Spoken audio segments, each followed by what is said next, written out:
Happy Friday, everyone. Today we are doing yet another episode of Chambers Live for 5. We are here today at the head office of Calia Flowers and meeting with the owner, Catherine. She has a phenomenal past 16 months, so let's hear her story. Catherine, welcome. Thanks for joining us on our show here today. Thank you so much. We would love to know a little bit about you. You have an awesome office, awesome brand you have created here. Tell us more about you and how it all started. Yeah, totally. So I'm a proud Winnipegger, born and raised, and kind of went through my childhood here. Went out to BC, did some school, went out to Toronto, worked for a bit of time in brand management, and then came back to Manitoba. Came back, yes. Yep, absolutely back home for family and friends, and was doing a marketing career here, and was working full time, having a great time in corporate world. But then May 2016, one of my best friends got promoted. She was working on the opposite side of the city. I wanted to send her flowers. My only option was to go to a florist or call a florist and spend 15 minutes on the phone trying to describe what I wanted and $100 to have it delivered, or else go to a grocery store and buy a bouquet in less than optimal condition and deliver it myself. That was kind of the light bulb moment. If only there was something. Totally. Yeah. So it came out of a need, right? When did it start? Give us a timeline. Yeah, so it was an idea in May 2016. That's last year. It was, wow. yeah. That's awesome, phenomenal, wonderful.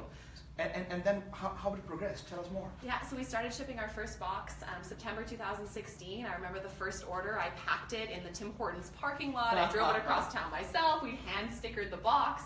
And I was still doing it part-time at that point. And then jumped in full-time in January 2016, so kind of 4 months after it began. We opened in Vancouver in February, then we opened in Edmonton in April, and then Calgary in July. And so now we're in 4 cities, Winnipeg, Edmonton, Calgary, and Vancouver. What a great success story out of Winnipeg.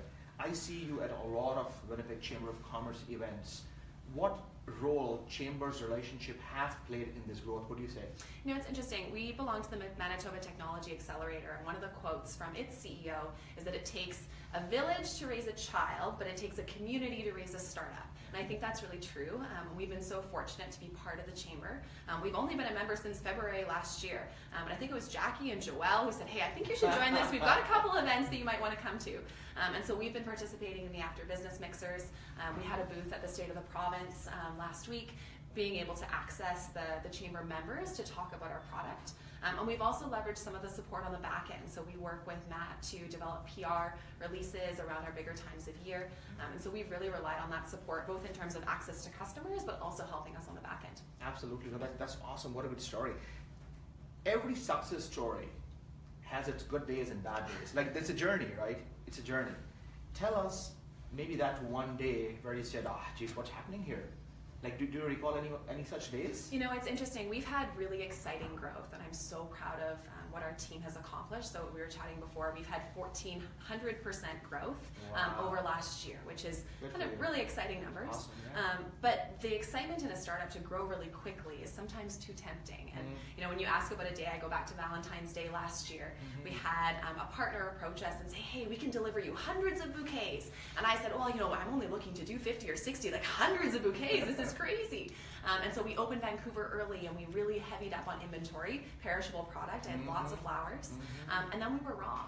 I didn't listen to my gut. We didn't look at the data, and I kind of held to this dream of hundreds of bouquets going out, and we were wrong. And so on the 15th of February, I stood outside of the Richardson Center with roses in my car, and I hawked bouquets, $20 a piece to anybody walking by. In February. I did. And it was, you know, it was one of the craziest things I've ever done in terms of you think you get through this big peak and everything is going so great, and then all of a sudden you crash. But it was a really good lesson for me on, you know, first of all, being really smart about not getting too excited about the potential and really thinking about data and what the reality of business is. And then also that you get through even your worst days. Like, we got rid of our roses. We had a lot of customers who took a $20 bouquet and then became like lifelong customers for us and have ordered multiple times since then. And so even out of some of those really brutal entrepreneurial days, there's a lot of success that a lot of good come out of those experiences as well. But it's about your perseverance, right? That you don't say, I can't do it. You have to pass that hump. Wonderful, good story. At the same time, what was your best day? You know, we've had a lot of fun. I'm so excited about the growth we have. I'm so excited about being in 4 different cities.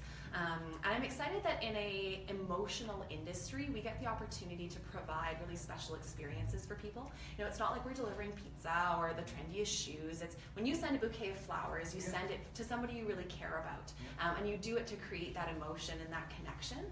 And we don't take that for granted. And so I think one of my best days was the day after Mother's Day. I got calls from 8 different customers telling me that their moms cried. And not in a bad way, like in a good way. But almost every day we get comments and feedback from customers about how we've made a situation that needed sympathy or needed kind of a moment of uplifting better, or how we've made somebody's day really special and amazing. And that's part of the unboxing experience that we're really proud of. So tell me, your box stands out. Like when I see this box, I say, wow, that's Calia flowers. Like this is different than any other florist. What's your niche? Like what makes you different than any other florist? What's that? Yeah, you know, I think it's a few things. I think for some people it's the ease of online ordering. So I talk a lot about 6 clicks. You can order online in 6 clicks. You don't need to make a phone call. You don't have to go yourself. You can do it from your phone, 2 in the morning. And so that simplicity is important for some people. For others, it's the quality of our bouquets. Because we only do 3 bouquets at a time, we get really great seasonal flowers that last and at great value. So this is our Merry and Bright bouquet. It's only going to be up for 2 more weeks. It's $49 for this bouquet. And I want to say this is day 5 or 6 of this bouquet. So really? I know, we're still going. And so for some people, that's the value of the seasonal bouquet is the $49. And then for others, they really like the unboxing. People talk about this as the Tiffany box or the Apple box and the layers of packaging that make it really special. And we talk about making moments of delight, and it's all about that moment, and you get that box and it's so special. So it's sort of about the flowers, it's sort of about the online ordering, but really it's about the experience that you make for the recipient. That's so true. Yeah. So you have been amazing growth. A lot of individual customers have been enjoying it. I've seen like at chamber events, people love your bouquets. What's next for Calia Flowers? Where are you going? It's a great question. So we had individual customers who were also business owners, chamber members, come to us and say, you know, I'd like to do more of this flower thing. People like real estate agents, financial advisors, anybody who's gifting on a regular basis. And we developed some really neat programs to be able to support them in that.